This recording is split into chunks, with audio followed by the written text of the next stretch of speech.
You're listening to the Joyful Practice for Women Lawyers podcast, episode 131. Welcome to the Joyful Practice for Women Lawyers podcast. I'm your host, Paula Price, lawyer turned certified executive coach. This podcast was created to empower women lawyers just like you to create a life and practice you love. Join me every week for a break from the hustle so we can focus on you, what you truly want, and how you can create it. If you're over the overwhelm, done with putting out fires, and ready to redefine success on your own terms, you're in the right place. Ready for today's episode? Let's dive in. Who owns your time? This is a question we're going to be talking about today in this podcast episode. Welcome back. My name is Paula Price. If you're new, you've picked a great time to join us because we are talking about boundaries and we're talking about time and we're talking about how those two relate to each other. Today's podcast episode is a little bit different from my usual format because it's going to be more in the style of a workshop. The content I'm sharing with you today is based off of a workshop that I did recently with my group of fabulous, amazing, incredible women lawyers who are in the current group coaching and mastermind experience. And I thought it would be helpful for me to share some of what we did with you because of the impact that it had when we went through this work together.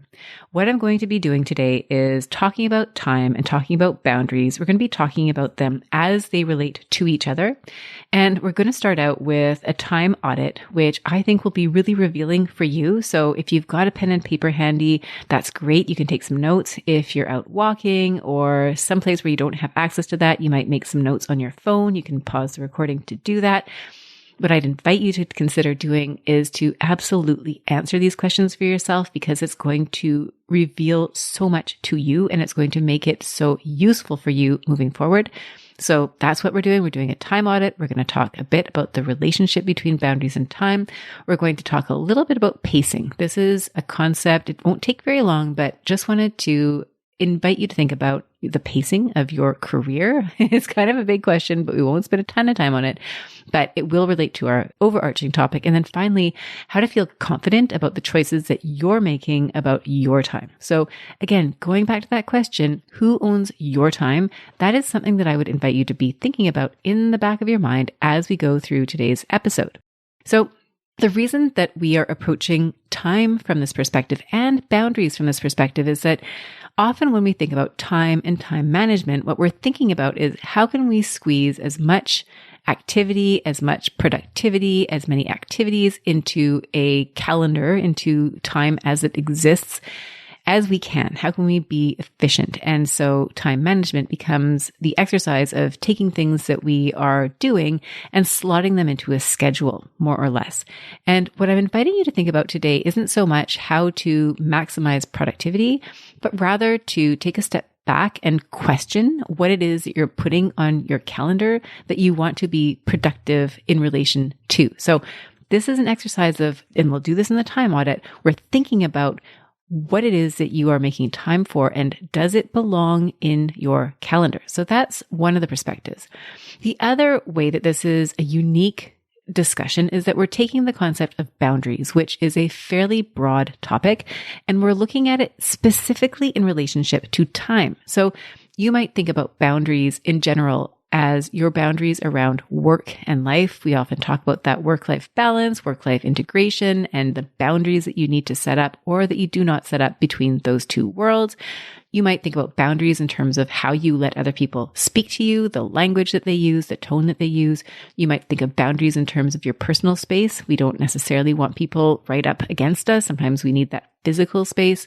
So those are all examples of boundaries.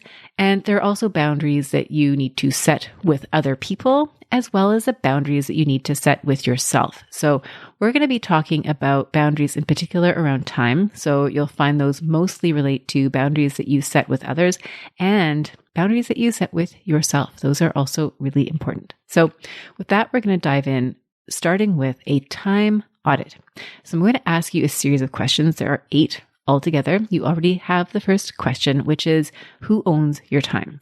And I know I've now come back to this question 3 times already, and I'm going to invite you to keep coming back to it. I can't remember if I heard this question or if it's a question that just popped up in my mind, but a few weeks ago, this question came onto my radar: who owns your time? And when I started thinking about that, my initial reaction, and maybe your initial reaction, was to think, well, it's my clients who pay me for my time. It's my children who I give my time to. It's maybe my parents, my friends. I mean, who owns your time? Your initial instinct might be to think that somebody else owns your time. There's this idea sometimes, and maybe you can relate to this, that you need to be productive with your time. If it's a sunny day, you need to enjoy it. That's me. I have that in spades. If I have time that I could be working, I should be working. And it's almost like there's this inner concern that there's someone out there, the time police, who's going to come and tell you that you're not using your time properly. And that doesn't exist. It simply doesn't exist. And so thinking of it this way with this question, who owns your time? It's a rhetorical question. At the end of the day, you do. Regardless of whether you are serving clients who pay you by the hour, which is very common in the legal industry, or you have some other concept or feeling like somebody else owns your time, like the time that you spend at a job. Ultimately, you're the one who's in control. You're the one who is making the choices. At the end of the day, you're choosing how you spend your time. And that is a very empowering place for us to begin this conversation. So before we even step into the audit, we've already established that you are the one who is in control of your time. So that's question number one. Question number two is, what are your top 3 priorities? Now, you could also approach this question as, what are your top 5 priorities? When I ran this workshop with my group, we actually looked at 5 priorities. And when I did the exercises myself in preparation for that workshop, I looked at 5 priorities. So you can pick 3, you can pick 5. I thought for a podcast, maybe 3 priorities was a little bit better because you're following along, likely doing something else.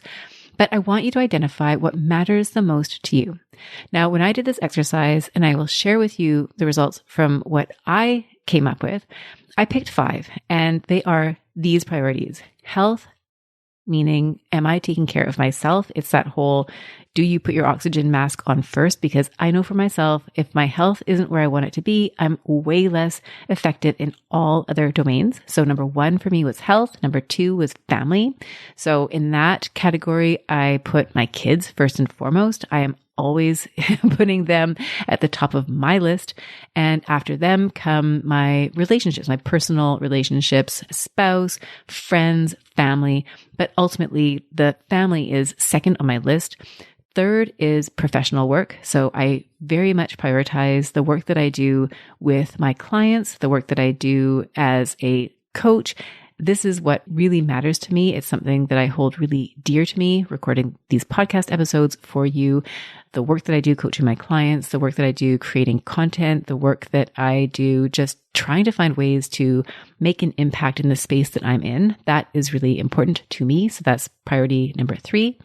Number 4, I had adventure. So that's things like travel and exploring and trying, new things, new restaurants, new whatever. So adventure is a really strong priority for me. And then finally, fun. And when I was preparing for today, I was thinking, the top 3 priorities are really the priorities that are non-negotiable for me. They are the musts. And I think adventure and fun, as much as I love them and I want to prioritize them, I do have almost like an artificial line between item 3 and item 4, in the sense that, I can live without adventure, I can live without fun, but I really can't survive without my health. So first exercise for you is to identify your top 3 to 5 priorities. We have talked about priorities before on the podcast. One of the things I always like to come back to when it comes to priorities is that the word priority itself, by definition, is only one thing. A true priority is only one thing. So we're always kind of misusing that word when we put it in the plural context. But I still think it's a good way for us to hold that thought, hold that construct of what it is that we are trying to put at the top of our list. What we need to be aware of when we choose priorities. And again, this is a reason why I thought for today, let's focus on 3 versus 5, is that the more priorities you put on your list, the more diluted they become. So if you're working with one single priority, it's a lot easier for you to narrow your focus and identify what it is you need to do. But when you start getting to greater numbers, if you're looking at 5 or 10 or more, it becomes much, much more difficult to allocate your time to those priorities. So that's the second question on my list in terms of our audit is, where are you starting from? What are the priorities? Independent of what your calendar actually says, what are your priorities?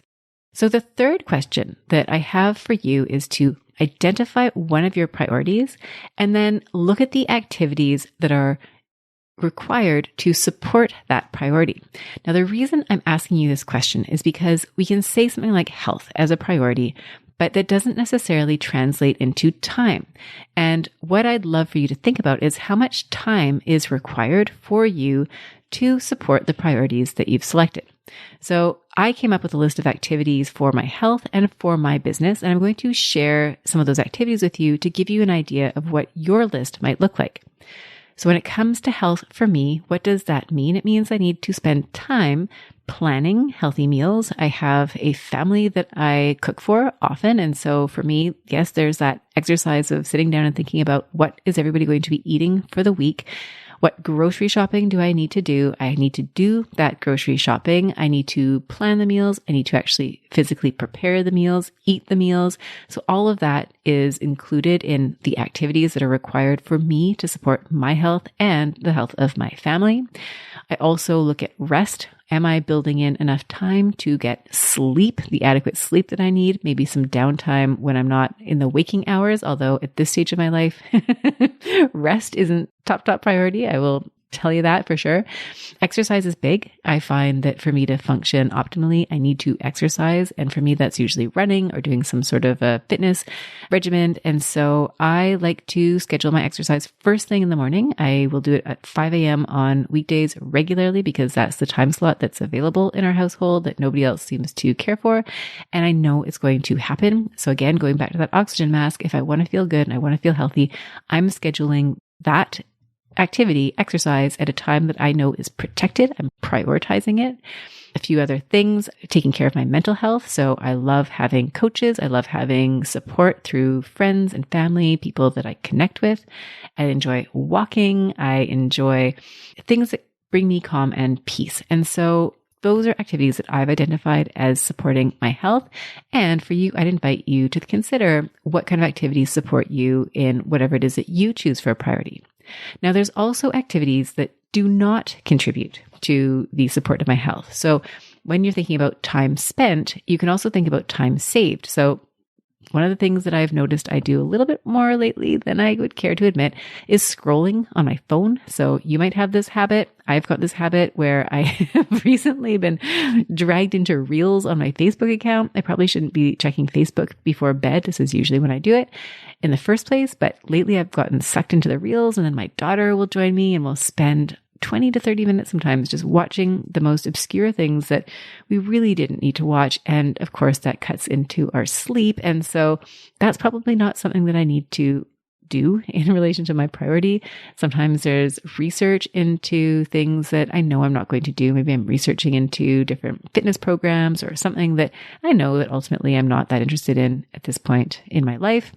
So you want to identify for yourself what are some activities that contribute and what are some of the activities that take away. Now, another of the priorities that I identified was my professional work. So I'd invite you to think about you and your professional work, if that's something that you identified as a priority, which I imagine for many of you it is.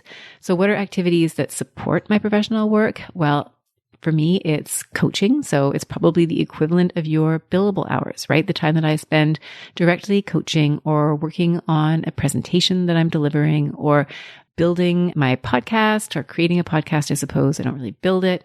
Creating content, creating materials, finding ways to support my clients, networking and building relationships with individuals in law firms, in the coaching world. So there's all sorts of activities that I do that support my practice and my ability to deliver to my clients. Now, for you, you may also be thinking about what activities you have in your work. So chances are that's a mix of billable work, the actual time spent you're working on a file. There's likely sourcing new work opportunities. So as you discover what type of work you're really enjoying that you want to do more of, you might be building relationships with different individuals who may be able to provide you with more of that work. You might be thinking about what kind of content, what kind of non-billable teaching you might be providing in order to let people know that this is what you do, this is how you can help them. You might be doing a lot of admin. I forgot to mention that for myself, but yes, there's a lot of admin in there, taxes, all that. So think about the tasks that are required in terms of your activities that will consume your time in order for you to fulfill them, to do them in a way that aligns with what you're trying to accomplish.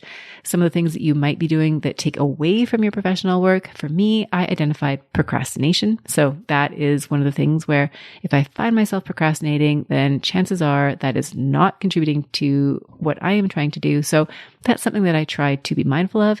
And lately I've noticed that I've taken on a lot of volunteer-like opportunities that I probably need to start reconsidering just in terms of the available time that I have, the capacity that I have, that maybe I need to be a little bit more disciplined about what it is that I choose to take on. Now, what I'd love for you to consider here is that sometimes the amount of time that you spend on something doesn't correlate to the ranking in priority. So what I mean by that is when I look at what is required for me to maintain my health the way that I want to maintain it, it doesn't contribute significantly extra time on my calendar. If I look at how much time I spend, for example, doing work activities, it's much, much greater. Even though work is number 3 on my list and health is number 1 on my list, I spend more time very likely working. I haven't actually done the math, but if I think of my calendar, I mean, I guess if you counted sleep, then maybe my theory kind of goes out the window. But in terms of your waking hours and the amount of time that you're allocating, you may not need as much time as you think to satisfy one of the priorities that you have. So that's just something to keep in mind. It might be number 1, but it's only an hour a day versus your professional work, for example, which might be 8 or more hours per day, weekends being a different situation. So that was question number 3. So just to go back to our audit, what are we doing here? We're number 1, starting with that overarching question, who owns your time? You do. So let's figure out how you are spending it. Question number 2, what are your top priorities? You can pick 3, you can pick 5, whatever number you choose. I just encourage you to write that down. Number 3 is to take one of your priorities and just break it out into action items. The purpose here being for you to see what kind of activities, what amount of time is required for you to meet those priorities that you've set for yourself. Now, number 4, this is where we really start looking at that audit element of this exercise, which is to ask yourself, how are you currently spending your time? And a nice little shorthand way for you to do that is to look at what you did yesterday. Now, at the time that I did this workshop, I wrote down all my answers, and I'm actually going to go back in time and share those with you to give you a sense of what that looked like for me. So I was drafting a speaking proposal. I was on the phone having a consult with a prospective new client. I scheduled doctor's appointments. I had time with my kids. I took them to and from school. I took them out for ice cream in the evening. And I had done some self-care. I'd gone for a run in the morning, taken a shower. I'd sat down and planned my week. I believe it was a Monday that I did this exercise, and I will plan my week very intentionally on Monday morning if I haven't already done that on a Sunday evening. And then I'd done what is your equivalent of billable work. So coaching, the work that I do with my clients. And so I would invite you to think about what you have done with your time, what you did with your time yesterday. If yesterday isn't a good day to pick a day that's a little bit more reflective of your average.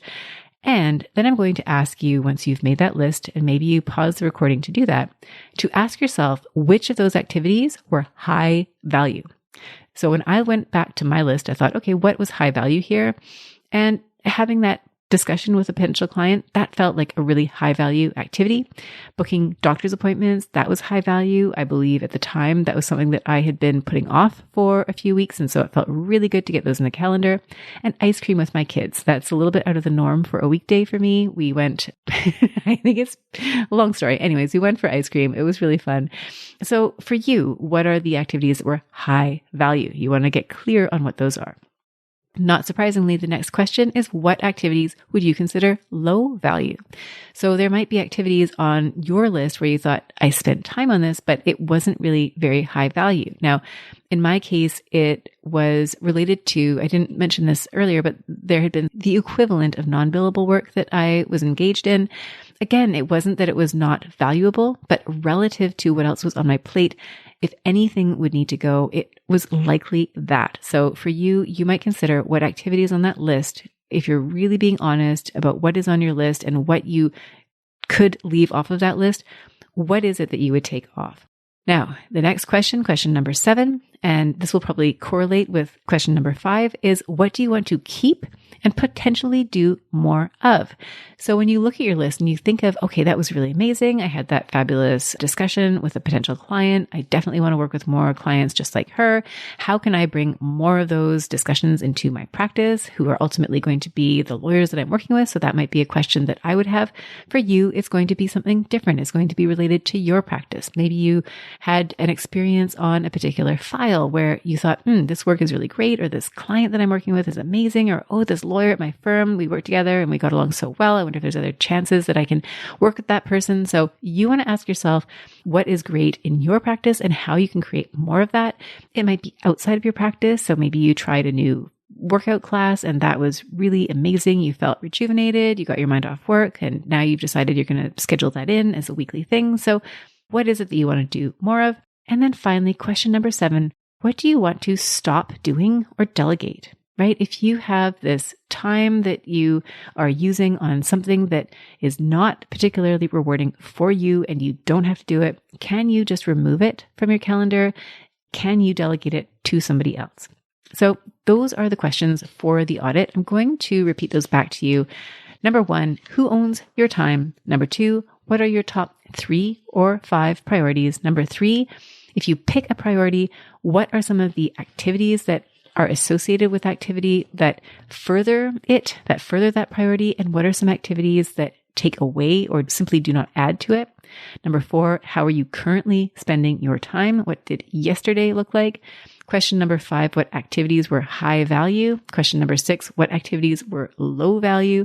Question 7, what do you want to keep and potentially do more of? And finally, question 8, what do you want to stop doing or delegate? And again, I invite you to take these questions and answer them, because the answer to these questions is going to be so telling for you, and it's going to help you shape what you put on your calendar. Now, I mentioned there were 3 other topics that I wanted to cover in today's episode. So we're going to dive into those. Number 1 is just to highlight the relationship between time and boundaries. So what you've probably learned through this exercise is that there are items on your list. There are priorities in your life that you want to make time for. And when you think of time and when you think of boundaries, what I'd invite you to consider is that boundaries are there as a protective mechanism. If you think about the boundary around a field, maybe it's a fence that keeps people either in or out of the field. If you think about the boundary, a cell wall even is there to keep certain fluids and things inside of a cell and certain things outside of a cell. Boundaries can be flexible, right? It's that flexible backbone idea. A boundary doesn't have to be hard and fast, but it's there as a protective barrier. So you want to think about the things that you are protecting and how you're going to use boundaries to protect those things. So if you look at your priorities, you look at what's important to you, your personal goals, your professional goals, and you look at time and how you're going to protect those goals, you're going to be thinking about what are some of the specific activities that you're going to need to protect in your calendar. So some examples might be billable work. It might be collecting from your clients. It may be that currently, if that's on your list of responsibilities, your list of duties, that it's one of those tasks that you put off. And yet, if you want to have the work compensated, you need to follow through on that step. So maybe it's following through on collecting. It might be actively putting yourself out there for new work opportunities. So again, you might find that there are areas in your practice that you really like. And if you want more of that, you'll also need to make time to promote yourself, to make it known that you would like to do more of that type of work.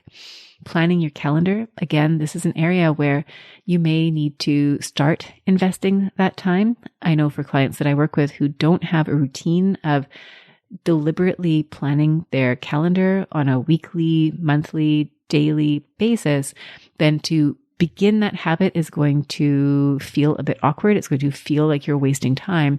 And yet when you have that habit of planning, then it can actually save you quite a bit of time. So maybe that's something that you need to advance in terms of priority levels. It might be training staff. If you find that you're doing everything yourself and you're overwhelmed and you just want someone to help you, you may need to make that upfront investment of investing in other people and teaching them how to do it. And then finally, it might also mean putting as a priority your personal time. Maybe that's time that is spent on self-care. Maybe it's time that is spent with your children or your friends or somebody close to you. Maybe it's time taking care of yourself, getting a massage or reaching out and having some professional support. So that was the first question, is when it comes to the relationship between boundaries and time, if you see the boundary as a protective mechanism, what is it that you would like to protect and prioritize, what you need to make time for? Now, the second question is, what boundaries will you need to put in place when it comes to your time? Now, there are two flavors of boundaries that I'd like to highlight today. One of those is the boundaries that you have with other people. And I think we often jump straight to boundaries as being saying no. So yes, you will need to think about areas in your practice, areas in your personal life where maybe no is going to be the answer, and how will you set that boundary in relation to somebody else. Now, where I also see boundaries is where you may have talked yourself out of giving someone else the responsibility to do something because you feel badly about putting it on somebody else's shoulders, because you're concerned that they're not going to do a job as good as you would do. And what I invite you to think about here is that the boundary in this case isn't so much you saying no, it's you shifting the onus onto somebody else to do something. So an example for a parent who has a nanny, for example, you might struggle to ask your nanny to do certain things at home. I know I have had that challenge back when we had nannies, of asking them to do things at home that I felt maybe a bit uncomfortable asking for. And yet sometimes you need to cross over that threshold and simply ask somebody else to do it because it's going to help you. At work, it might mean that you are delegating more work than you have been. Maybe you've been holding yourself back because you feel like it would be unfair to burden somebody on a weekend or for a late night assignment. And my invitation to you is to think about shifting the onus from your shoulders to somebody else's shoulders. So in my world, that's kind of like a boundary. Again, it's more of you pushing something away versus saying no at the outset. Now, the other area where you're going to want to think about boundaries is the boundaries that you set with yourself. And this can be really hard because there's nobody but you to keep yourself accountable. So you might find that you are saying no to things that maybe you would like to say yes to. So maybe you're saying no to self-care. You're saying no to that run or no to that walk after lunch. No, you don't have time to do it. And what I'm inviting you to consider is, do you need to have a firmer boundary with yourself where you say, no, self, I've told myself I'm going to have a walk after lunch. I know I'm going to feel so much better. It's going to help me with my energy. It's going to help me with my health. And so you follow through on that boundary. And it may also be saying yes to yourself, that sometimes you're going to need to say yes in certain situations, again, to allow yourself to have the thing that you want and need. Now, I'd also invite you to think about, again, it almost goes back to that delegation question, is to ask yourself if you're holding yourself back by having a belief, likely a very unconscious belief, that you need to do it all yourself. And this is something that I know many high-achieving lawyers and non-lawyers struggle with, is this feeling of you're competent, you're able, you can do something, and therefore you should do something. And so instead of asking for help or letting other people do it, you want to do it yourself. And so if that's something that you find might be adding more to your plate than is really necessary, that might be a boundary that you need to start setting with yourself, is that no, you're not going to take everything on. Even if you would do a better job, a faster job, or if it's just as convenient for you to do it, start thinking about where you want to push things off, because that is going to give you more support potentially, depending on what it is that you are asking for help with, but you'll have more support and you'll have more time. You'll have a little bit more free time. Maybe it's just little bits here and there to begin with. And that will give you the opportunity to choose more consciously about what you want to put into that time. Now, the third question, so again, going back to the relationship between time and boundaries, we've talked about what you're going to protect.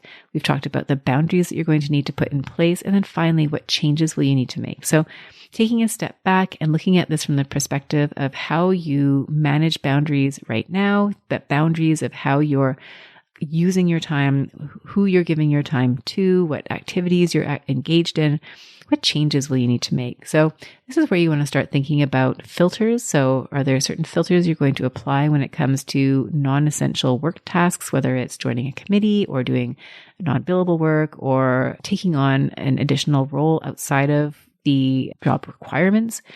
It might be being more intentional about planning in your calendar. So again, you might need to develop a practice that helps you be more conscious. For myself, I don't record billable hours typically anymore. I have a few situations where I will record hours, but for the most part, I don't. And yet I continue to keep a journal where I mark down the time that I spend in a day so that I can look at literally how I've spent the hours of my work days to ensure that they align with what it is that I'm trying to do. It keeps me accountable. It allows me to do an evaluation at the end of the day to identify some of the big blocks that I've managed to accomplish. So for you, you might think about, do you need to at least even temporarily increase your level of monitoring, right? Of that ongoing audit, perhaps, of what you're doing with your days to make sure that what you're doing aligns with what it is that you want. So that might be a shift. And again, we've talked about delegation. That might be something that you want to be doing more of. And finally, difficult conversations. You might find that the boundaries that you'd like to assert, some of the tasks you'd like to say no to, or you'd like to redistribute to others, that might result in some difficult conversations. And so what might need to change is how you approach those conversations. And I've done multiple episodes about difficult conversations about boundaries, how to set boundaries without burning bridges. So if you'd like some suggestions, then there are resources in the podcast that may be able to support you in that. So in addition to the relationship between time and boundaries, I wanted to talk about pacing because this is something that comes up quite a bit in my conversations with lawyers. And this is particularly so for my women lawyers, my mom lawyer clients. This is for you. Now, you don't have to be a mom for this to be applicable, but this is where it's come up a lot recently in my coaching practice. And it's what happens when you have ambitious goals for your practice. You have a very clear picture of what you want, whether it's becoming a partner or starting your own firm, or you have your own firm and you want to grow your own firm. It also comes back oftentimes in job transitions. So you are in a particular role and you want to transition, but you hold back. And the reason that you hold back is because of your family, right? So you've got the kids, maybe they're super, super young. I mean, you might be at the very beginning stages and your kids are 6 months and a year and a half or 2.5. And I've been there. My kids are 9 and 11. I have been in the trenches with you and it's hard, right? It's still hard. At 9 and 11, I still find that there are just days where the day is consumed by activities that were not anticipated, right? Challenges that come up as a parent. And so what you might find is that the timing simply isn't going to be as fast as you might wish it was in your mind's eye. And so what I'm here to say, why I want to address this on this podcast episode is that sometimes we can feel really badly about ourselves. You might go on LinkedIn or on Facebook and you might see somebody from your law school graduating class and they, every week they've got a new award that they're receiving, or they have, started their firm and now they've got 50 lawyers, or their partner or their managing partner, or, something has happened in their professional world and you look at them and you compare yourself and you think, I'm not as far along as they are. And what I'd invite you to consider is that everybody operates at their own pace, and whatever pace you decide is right for you and for your family. And if it's not family, it's something else. Whatever pace you decide is right for you is right for you. Number one, you have a completely different life set up. So the things that are happening in your world are likely very different. You have different interests, you have different goals. And so it's unfair in a sense to compare yourself to somebody else. What you may also find is that the time that is then required isn't time wasted. That if you have a big goal, whether it's starting your own firm, whether it's becoming a partner, and that goal gets moved back by a number of years, that you're still learning in that time frame. You're still growing as an individual. And what you might find is that the skills you develop along that process make you even more suitable for that thing when you finally get there. Now, the last thing I'd like to highlight here is to be conscientious about what you take on in the meantime. So to the extent that you have control over the type of work that you're doing, over the skills that you're developing, I would invite you to focus as much as possible on building the skills that are going to be required for you to step into that goal that you see for yourself.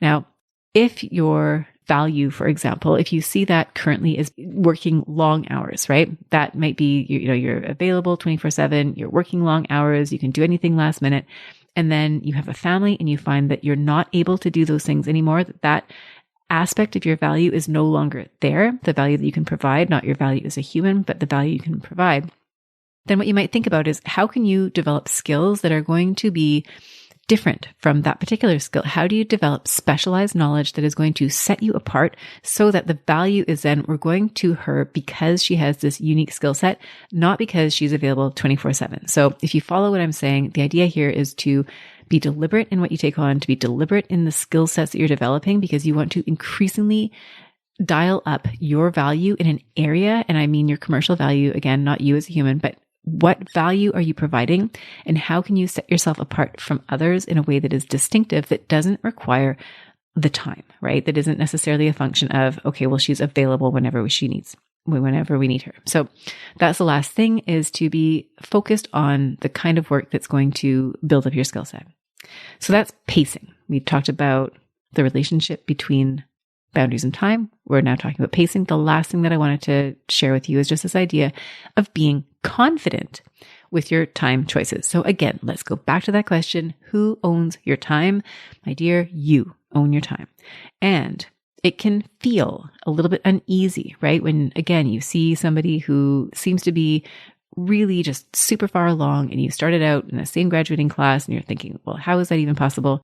We want you to feel absolutely confident in the choices that you make. So again, go back to that question. You own your time. These are the decisions that you're making. These are the decisions that are best for you in the life that you have chosen for yourself, with your professional goals and your non-professional goals, right? What brings you joy, what you have chosen as a personal life, whether that's having children or not having children, whether it's other interests that you have, whether it's hobbies, whether it's family, whatever it happens to be, you need to recognize yourself as an individual. So number one, these are the choices that you're making.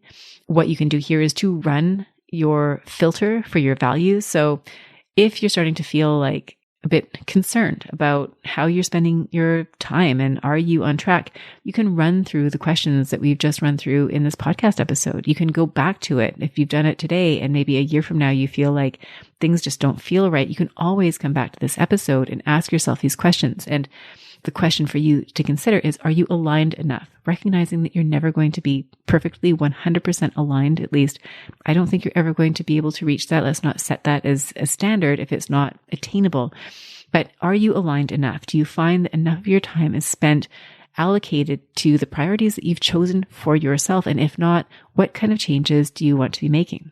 So again, you're going to want to resist the temptation of comparing yourself to others. So if you really want to feel confident in your choice when it comes to how you're spending your time, shy away from comparing yourself to others and focus in on what you are doing, the choices that you have made and how that aligns with your values.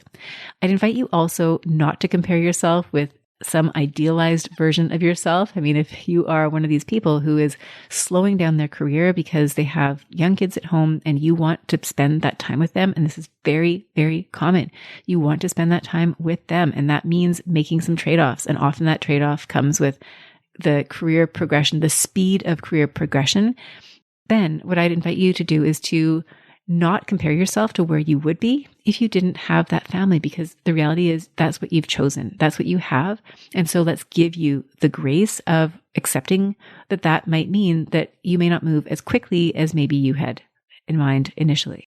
So that's what I have to share with you today. So just to recap what we've done today, we covered a number of questions that help you audit your time. And the real purpose of the time audit is to think about what it is that you want, what are your priorities, and then to ask yourself how time spent is aligning with those priorities and what changes you might need to make to either dial up what you want more of or dial down what you want less of. That was step one. Step two was to look at the relationship between boundaries and time and to ask yourself where you might need to put up some protection. And that means putting in some boundaries, whether those are boundaries with relation to other people or if those are boundaries that you need to set with yourself. Number three, the third thing that we looked at was pacing. So we talked a little bit about how the pace of your progression may vary depending on what commitments you have outside of work. And specifically, I'm directing this to the moms with the young kids because I have been there. I am still there. I have clients who are there. And so I just want to normalize that. I just want to make you aware that there's lots of people who are making choices along those lines. Not everybody, obviously. There's lots of different ways you can do this. But if you're finding that that is happening, it's fine. It's normal. I know some people really struggle with that. And so that's why I'm going back to it.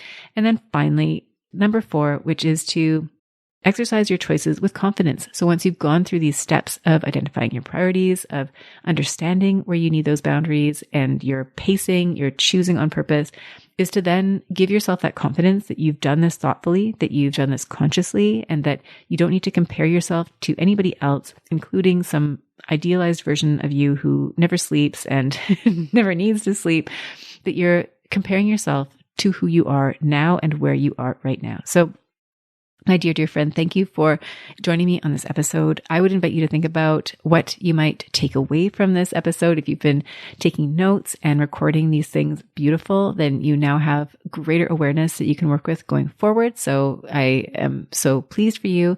If you have questions, of course, please feel free to come back.